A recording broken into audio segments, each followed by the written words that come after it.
As a lot of you may or may not know, I'm a big fan of the legendary comedy act The Three Stooges. And well, it'll be 65 years since they got their actual first full-length feature motion picture. Now, even though they did have a movie before this with Rockin' Through the Rockies, but this was a full-length film. So, what happens when the legendary funny guys plus the new member of the group, Curly Joe Doria, blast off for Venus? Well, easy. You got this film. Here's my review of Have Rocket Will Travel. This is Big D's Entertainment Rankings and Reviews, you lame brain.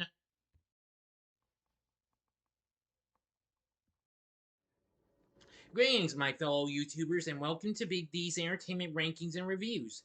My name is Dewalt, better known to as the Big D, and this time around I bring to you a review of the 1959 sci-fi comedy flick Have Rocket Will Travel, released by Columbia, starring the Three Stooges, along with Annalisa, Robert Colbert, and others.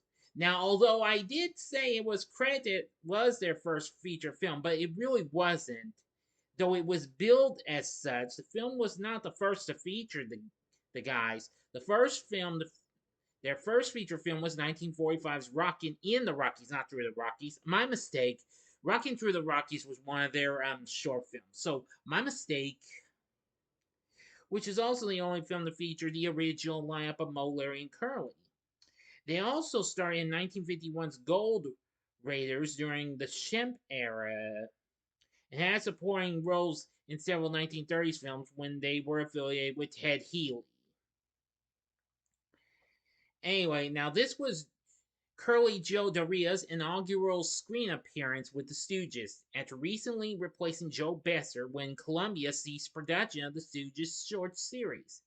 Now, the title is a play on the popular Western series Have Gun Will Travel, which came out years prior. The film was released on August 1st, 1959, so I'm just a few months early for its anniversary.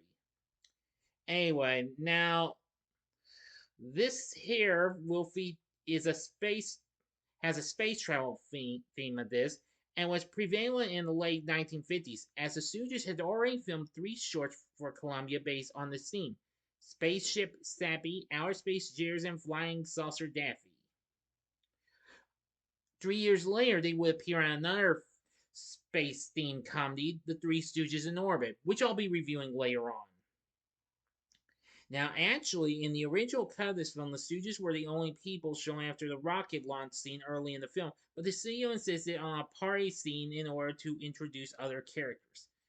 But I'm getting ahead of myself, though. But anyway,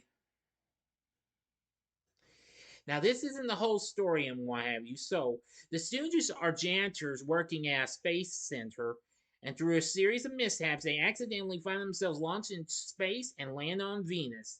There they encounter strange creatures, including a talking unicorn and a giant fire-breathing tarantula, as well as an alien computer that has eradicated all life on the planet and creates evil robot duplicates of the Stooges. But that's all the story I will give to you. So anyway, it does have a lot of craziness like you could expect from any other Stooges short and what have you. So my thoughts on this film, I feel like this film's pretty funny and what have you. Wasn't my success for Columbia. Now, it wouldn't be until their next film, excuse me, which was the Three Stooges meet Hercules, which came out later on.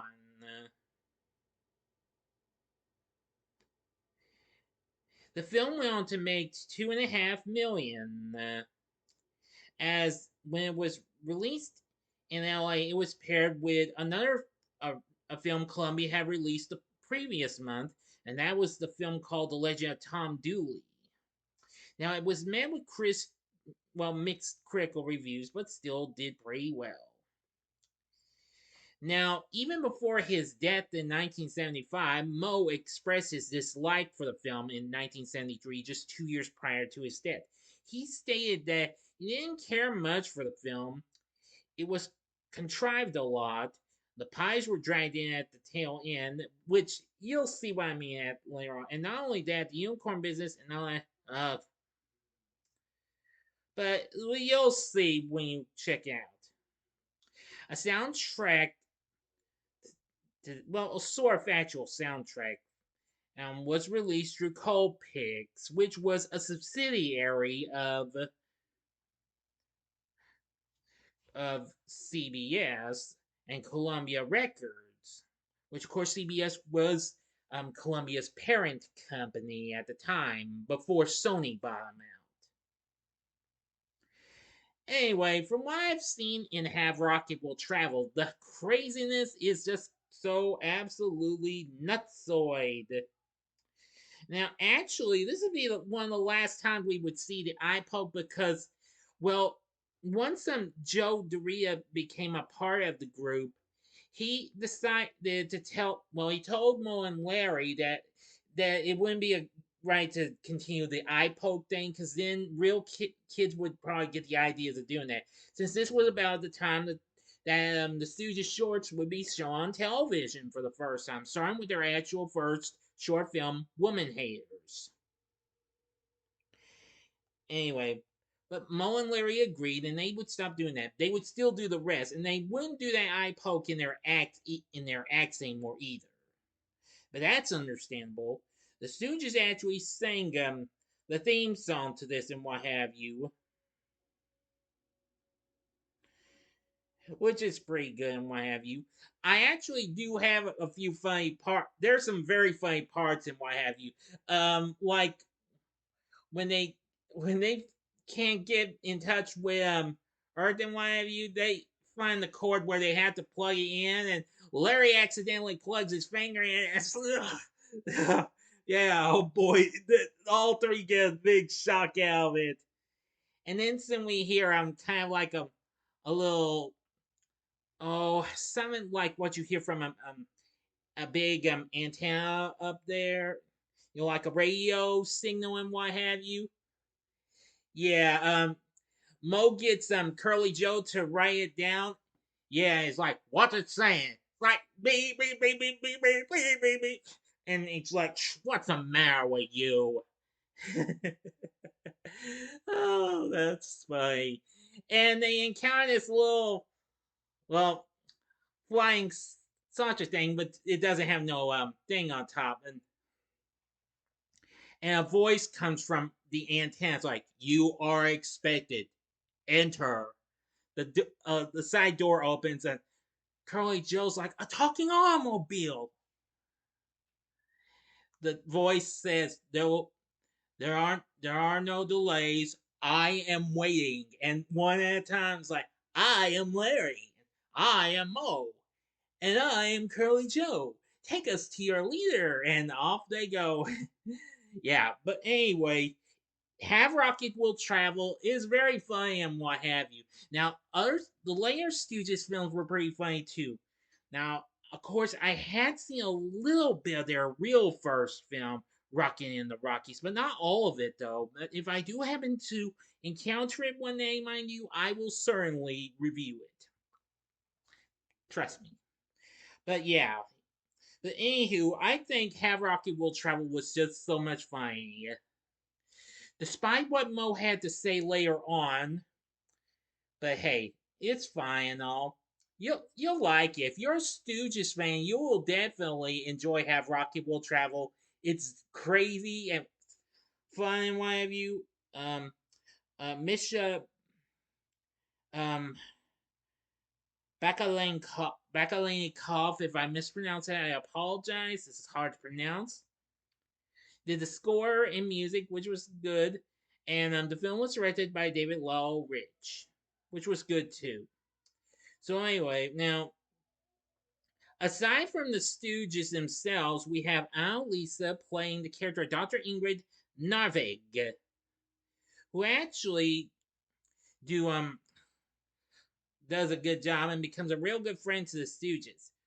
Let's see, Robert Colbert plays Dr. Ted Benson, who actually is in love with Dr. Narvig, and Jerome Cowan played Mr. Morris, the Stooges' boss, I do believe.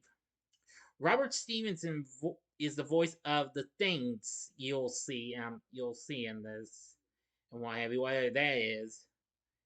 And the unicorn's name is Uni, and he's voiced by Dal McKinnon, who this was still before he would go on to voice a Syrian redhead from a little town called Riverdale. Yes, you heard me correctly. He would go on to voice Archie in Filmation's Archie's franchise, and also do lots of other things, well, shows and movies and what have you. But I'm sure he did some others prior. But anyway, I think you'll enjoy this. So overall, I think Have Rocket Will Travel is funny. I think you'll like it. If you're into sci-fi comedies, believe me, yeah, because long before Spaceballs, there was Have Rocket Will Travel. If you're into something like that, you might enjoy this, and you may even like the Three Stooges in Orbit. But I'll talk about that when I get to it. So anyway, that's going to do it for this review. I would recommend you give this a one-time watch. As long as you're a hardcore Stooges fan. I know I am. I've watched it a few times. And you can. The film's actually back on Tubi after it was absent for a bit. The film's also available on YouTube, and to my surprise, I didn't even notice until just now. YouTube actually has a special colorized edition of this, since this was in black and white, like the Stooges shorts were. All their other movies were in black and white, except for a film they released later on called Snow White and the Three Stooges, which unfortunately that got released by Fox and not Columbia. But I'll talk about that in a future episode if I ever encounter that film again. So give Have Rocket Will Travel a watch. You might enjoy it. So anyway, what did you think of Have Rocket Will Travel? Have you ever seen this? If so, let me know in the comments section below. If you like this video, click the like button, subscribe, and be a part of the Big D Nation. And join me next time when I bring to you my March first time watches ranking. So if you like this, check out the Saturday Morning TV Logs, these zany space out series. In the upper left-hand corner is the Saturday Morning TV Log idea on Far Out Space Nuts from 1975. The upper right-hand corner is the Saturday Morning TV Log on The Lost Saucer, which premiered the same year. Or go to the bottom left-hand corner and see my schedule for this month video, and the bottom right hand corner is the button you can click to subscribe. If you like rankings and reviews on movies, TV, music, video games, etc., then I'm your guy. Thanks for watching. Until next time, I'm the Big D saying see ya.